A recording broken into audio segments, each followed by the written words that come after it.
Le temps des chroniques.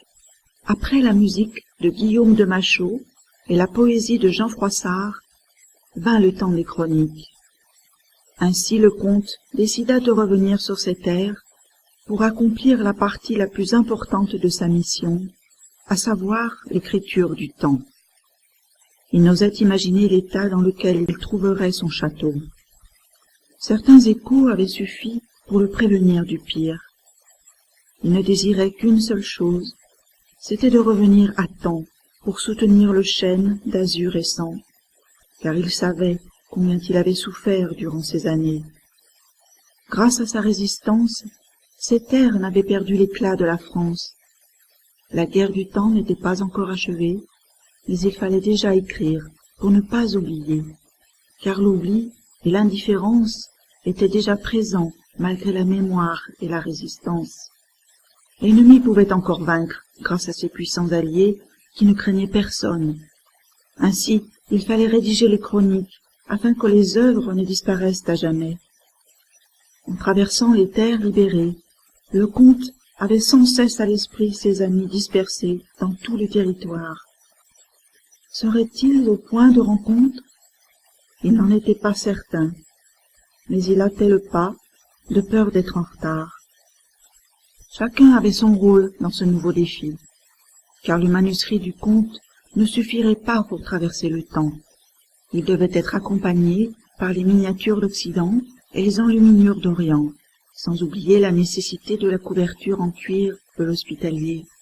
Quant au papier, il savait déjà à l'aide de quel moulin il allait le fabriquer dans la plus pure des eaux. Seulement, chacun d'entre eux devait rester vivant pour mourir. Il ne servirait à rien d'avoir survécu aux batailles les plus sanglantes de la guerre du temps si elles ne pouvaient être transmises au futur. Mais pour décrire, il fallait écrire, et pour écrire, il ne suffisait pas de décrire. Il était nécessaire de vivre pour mourir, comme il était indispensable de mourir pour vivre. L'encre ne pouvait tout dire. C'était pour cette raison que les caméléons de l'histoire devaient à nouveau se réunir, afin de faire renaître la couleur, le temps, le sens et le don. Sans cela, l'inconnu demeurerait. Ses armes avaient dû être lourdes, mais elles ne l'étaient plus. Toute sa force s'était concentrée sur cet unique objectif, arriver à temps, et si possible, avant les autres. Il ne s'agissait pas de sauver le passé de l'histoire, mais la mémoire du futur. Chacun de ses pas était une nouvelle branche dans cet univers ramifié que symbolisait le chêne. L'impact avait eu lieu à de nombreuses reprises, et le changement de phase tant espéré était enfin là. Désormais, il fallait le soutenir par une activité infinie, et celle-ci ne pouvait se faire qu'à travers le livre. Sans propriété, totalement libre, il se devait de créer, car il éprouvait cette nécessité. Les champs de bataille ne suffisaient pas pour vaincre dans cette guerre du temps. Lire les morts, écrire pour ceux qui n'étaient pas encore nés, telle était leur nouvelle tâche.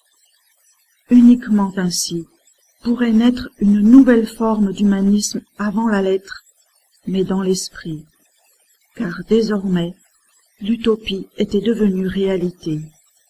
L'humanité du passé ne pouvait se contenter de devenir le passé de l'humanité. Le conte écrirait le temps avec le confinement de l'espace, la lumière de l'énergie et la courbure de la structure. Tel serait l'opus.